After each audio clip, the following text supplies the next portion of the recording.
I will be reading an excerpt from Bizarre Brain Drippings from a Noted Sagittarian and More Thoughts of Home by Jan McCannis.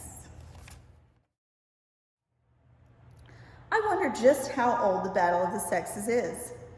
I can just imagine Adam and Eve pointing a finger at each other and trying to explain how they made them do it. If we grew up in a house with siblings, we were always trying to get the best of them or blame something on them. Dating was just another round of getting the jump on your dates, chasing them till they caught us. Once married, it's an eternal battle of wits. But it seems to me the women are better equipped than men when it comes to wits. In circle meeting the other day, we got to discussing our mates and how frustrating they are. Putting dirty socks on the floor, never knowing where the drinking glasses are kept, and being totally oblivious to burned out light bulbs or litter boxes in needing of cleaning.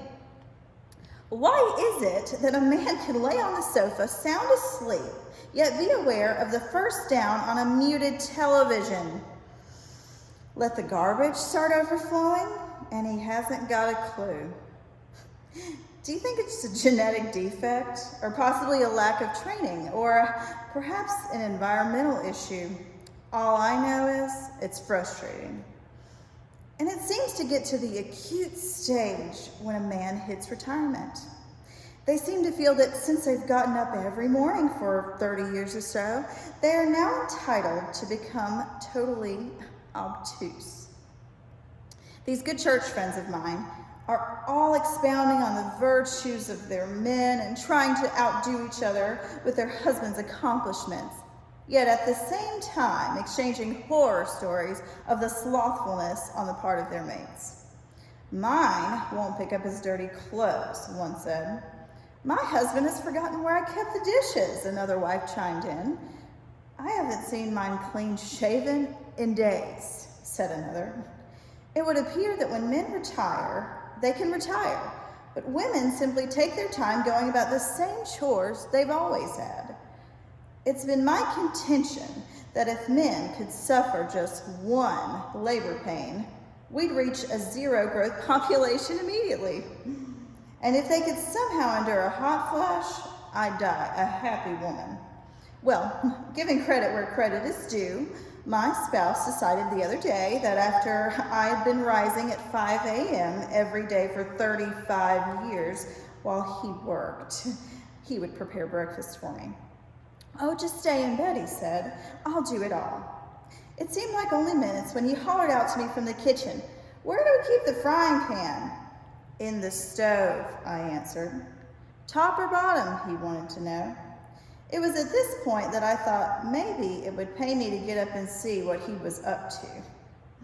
And there he was, 4 iron frying pans going and several assorted bowls filled with eggs, pancake batter, and something totally unrecognizable. Measuring cups overflowing, spoons, forks everywhere. I'll get started in a sec, he beamed proudly as he dragged yet another saucepan and more utensils out of the drawer. Can I help? I foolishly offered. Maybe set the table before you use all my dishes to prepare the meal with. Sure, my spouse grinned. And while you're at it, you could butter the bread for the toast and maybe start the coffee.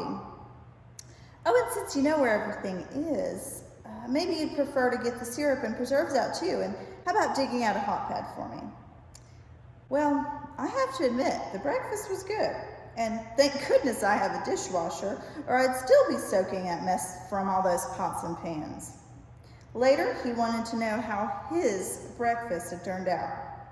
Well, I may have to amend my statement about wits being better with women, as only a very cunning, conniving soul could mess up my kitchen so bad that I never want him to step foot in it again.